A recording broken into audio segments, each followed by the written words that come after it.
Hai, balik lagi sama gue Andri dari Good Stuff, channel yang ngebahas seputar tech and gadget setiap minggunya.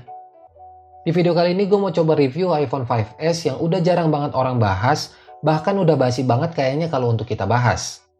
Gue mau bahas iPhone ini khususnya untuk pemakaian di tahun 2020, apakah masih worth it ataupun sebaliknya. Nah, di video ini gue juga bakal ngejelasin 3 alasan gue kenapa gue masih pakai iPhone 5s di tahun 2020 ini. Dan tanpa banyak basa-basi lagi, simak video review singkat iPhone 5s versi Good Stuff. Check this out. Mengingat kemunculannya, iPhone ini dirilis di Indonesia sekitar bulan Januari tahun 2014 dan kurang lebih udah sekitar 6 tahun yang lalu. iPhone ini gue beli di tahun 2014 dengan harga 9 juta kurang 1000, lebih tepatnya 8.999.000 rupiah. Tapi kalau dilihat harganya sekarang tuh udah cuma sekitar 1 jutaan, bahkan ada yang jual di bawah harga 1 juta. Maybe di kisaran 800 sampai 900 ribuan.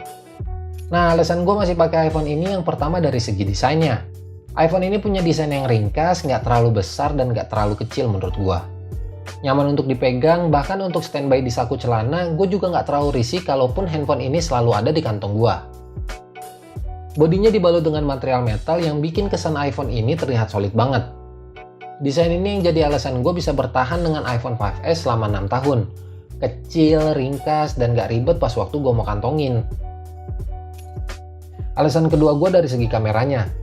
iPhone ini dibekali kamera dengan resolusi 8 megapiksel di bagian belakang dan 2 megapiksel di bagian depan. Kamera 8 megapiksel bisa apa bro? Iya sih, tahun 2020 kamera handphone emang udah banyak banget perubahannya, bahkan udah ada yang resolusinya tuh sampai puluhan megapiksel. Tapi sepengalaman gue pakai iPhone ini, gue nggak nemuin kendala yang berarti kok soal kameranya. Gambarnya masih jelas, detailnya dapet, dan warna yang dihasilin juga natural banget khasnya iPhone. Cukuplah buat gue yang cuma buat foto-foto dokumen aja. Menurut gue masih oke banget kok kalau dipakai di saat pencahayaannya cukup.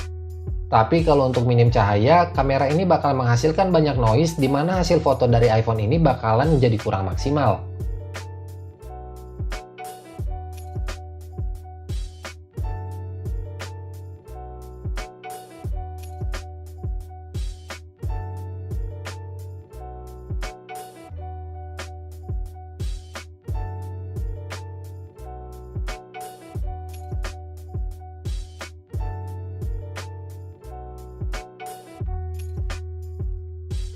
Kemudian alasan gue yang ketiga soal performanya. Jujur gue pakai iPhone ini cuma untuk WhatsApp, telepon, dan transaksi perbankan, bahkan untuk nonton YouTube sesekali aja. Kalau dilihat dari performanya, iPhone ini masih bisa banget kok untuk memenuhi kebutuhan gue sehari-hari. Gue nggak nemuin kendala yang berarti ya, walaupun handphone ini udah mulai agak sedikit lemot, dan beberapa kali gue nemuin aplikasi yang force close. Tapi hal kayak gitu nggak mengganggu gue banget kok. Namanya juga handphone udah tua. Kalau soal performa gamingnya gimana bang?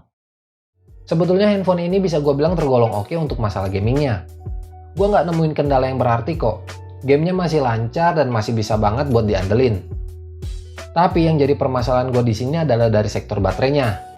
iPhone ini dibekali baterai 1560 mAh, dimana kalau kalian pakai untuk bermain game bakalan cepet banget berkurang dan device ini bakalan panas banget. Ini HP apa rice cooker? Jadi untuk gaming gue nggak ngerekomendasikan handphone ini, mungkin kalian bisa cari alternatif handphone lain buat kebutuhan gaming kalian. Nah, kesimpulannya iPhone 5s menurut gue udah nggak worth it banget buat kalian beli di tahun 2020. Tapi kalau kalian suka sama desain iPhone yang kayak gini, mungkin kalian bisa cari iPhone SE yang punya desain sama tapi untuk speknya lebih tinggi dari iPhone 5s. Oke, sekian 3 alasan gue kenapa gue masih pakai iPhone 5s di tahun 2020. Semoga video ini bermanfaat buat kalian. Like jika kalian suka dengan video ini dan share ke teman-teman kalian. Gua Andri dari Good Stuff. Sampai ketemu di video-video berikutnya. Good ciao.